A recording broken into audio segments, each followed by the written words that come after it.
Invasive vines have been an environmental issue in New York State for several years. The vines spread like an invading army, competing for natural resources, including soil, water, light, and nutrients. Invasive vines and other exotic plants and herbs were introduced either intentionally or by accident from Europe and Asia as far back as 1860. They were used primarily for soil erosion control along highways and for landscaping and ornamentation. In the Mid-Hudson Valley, just north of New York City, there are two predominant invasive vines, porcelain berry and oriental bittersweet.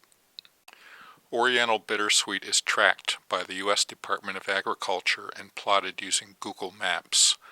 This particular vine is pervasive along the entire East Coast, especially in New York, Connecticut, and Massachusetts.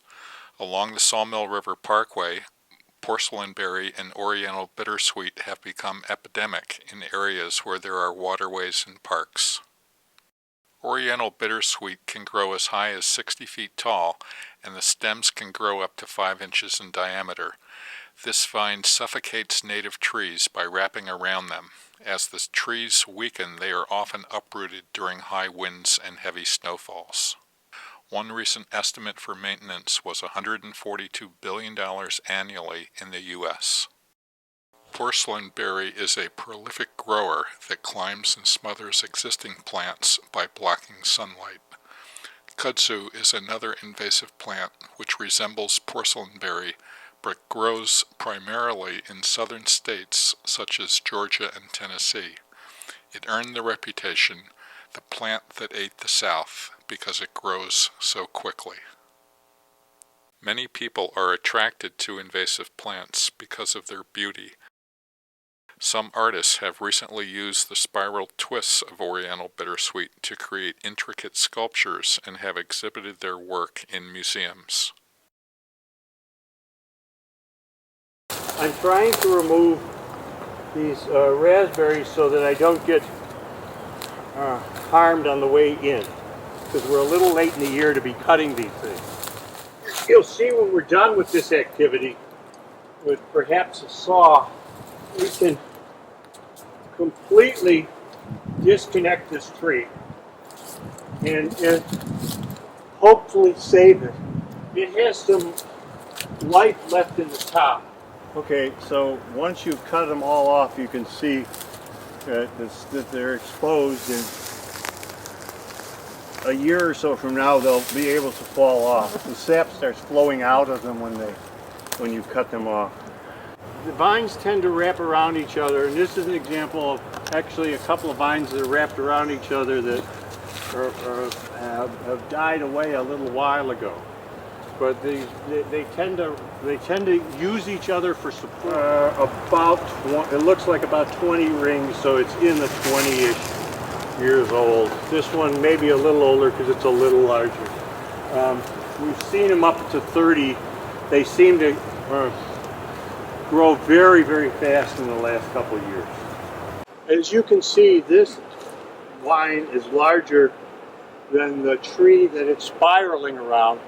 But it comes back down here, and I can cut these and remove it as it seems to use the smaller tree as a stepping stone to get to the larger tree.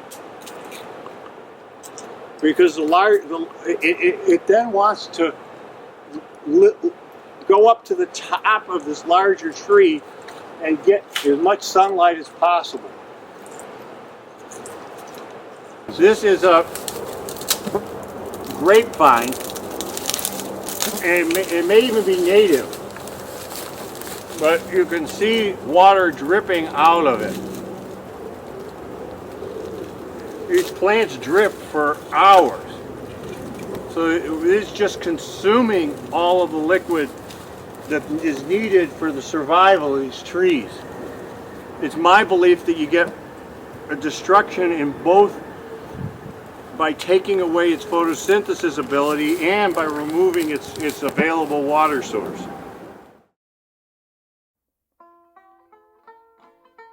In Hastings on Hudson, the village, we have a vine squad. You're the only one who gets a feeling of appreciation that you've done something for the environment, because every time you drive by, you say, oh, I protected that tree, or oh, I cleared that wall. But others don't notice it because it just fits into the normal landscape views. As I went walking that ribbon of highway, I saw above me that endless skyway. I saw below me that golden valley. This land was made for you and me. This land is your land, this land is my land.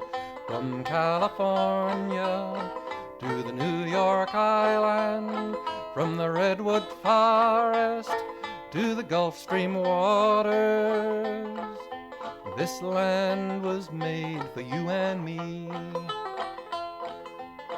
I roamed and rambled and followed my footsteps to the sparkling sands of her diamond deserts, while all around me a voice was sounding.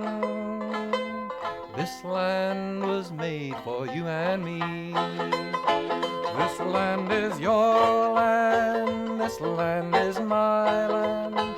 From California to the New York Island, from the redwood forest to the Gulf Stream waters, this land was made for you and me.